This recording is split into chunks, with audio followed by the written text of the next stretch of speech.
Well, y'all know the conversation's getting serious when Sned wakes up. So I couldn't help myself and Google the public school thing for England and the differences, and wow, that really blew my mind. And spoiler alert incoming for those of y'all that didn't also Google it.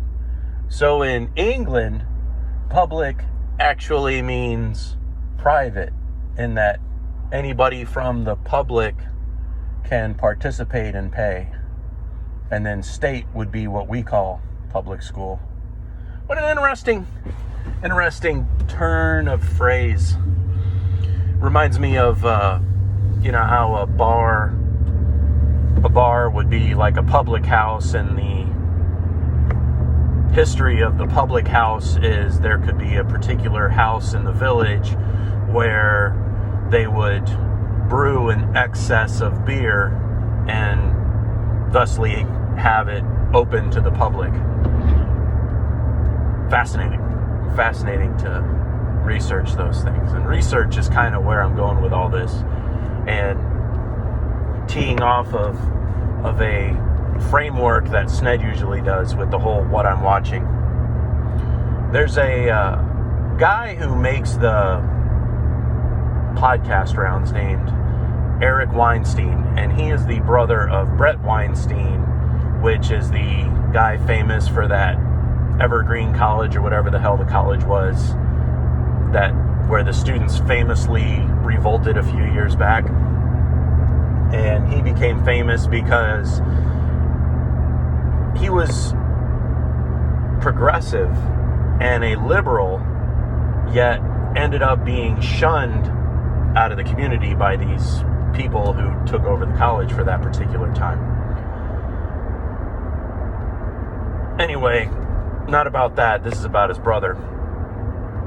From all accounts, a brilliant mind, has a PhD from Harvard, if that means anything to you. But in this video that came across my feed just today, which I'm still working on getting through, it's over 2 hours long, and I'll put a link in the description. What caught my eye about it was the title, and it had to do with why or how we are truly deteriorated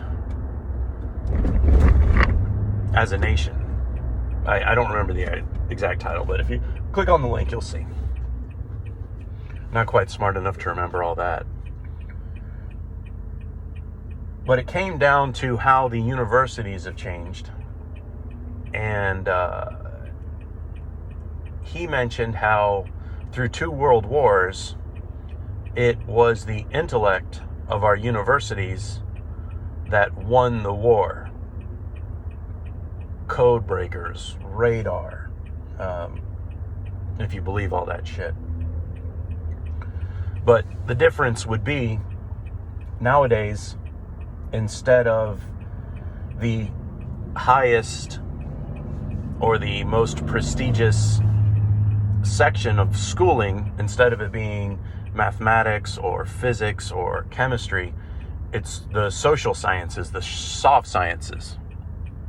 In that they're experiencing a struggle in both financing and the push of what's being studied in the universities.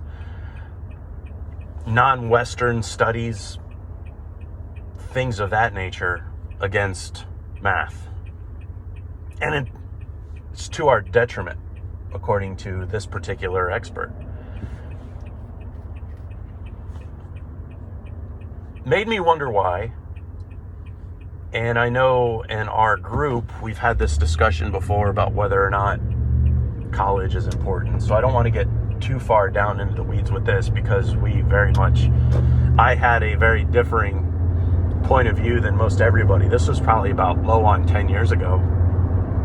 And it even got heated. And I can tell you why it got heated. But that's not what this video is about.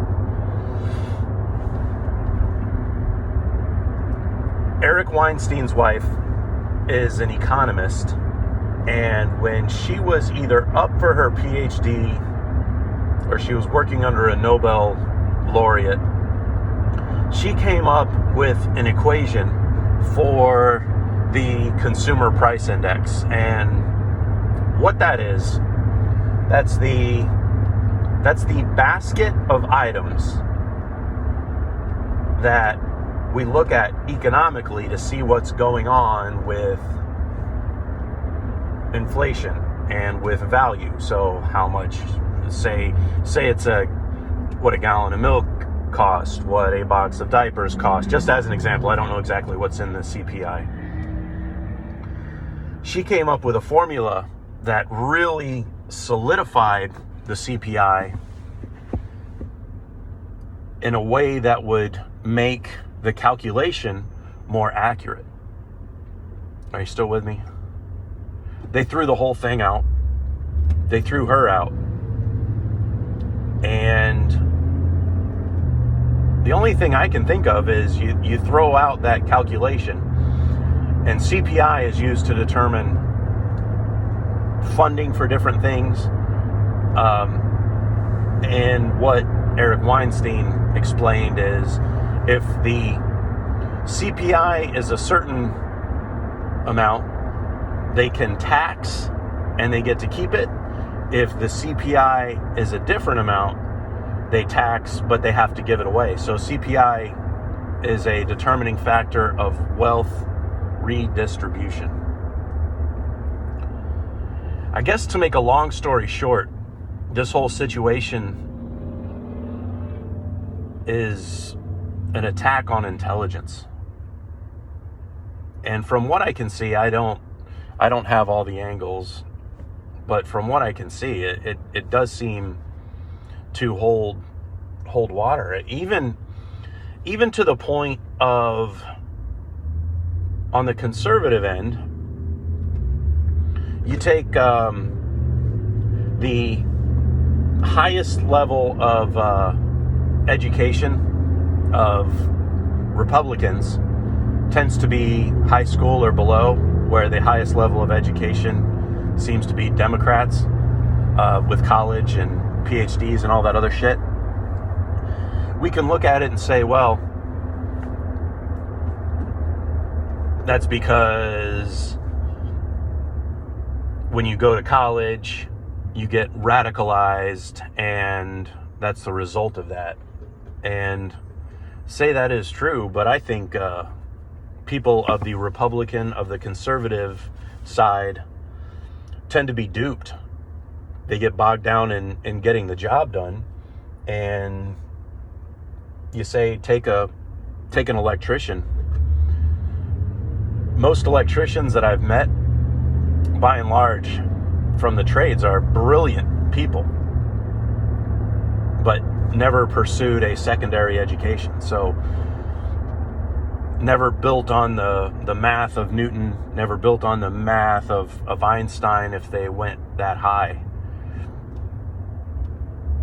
And as a result, there's not as many of those people floating around that could have done amazing things if we believe that a college education in the right hands can produce an amazing thing. I strongly suspect in our group, y'all may disagree that college is important. So, just a thought, and wanted to express it, because there's something about this whole situation of homeschooling and running for the hills and having a little goat farm that it doesn't settle in with me well. Now, that could be because I live in a city,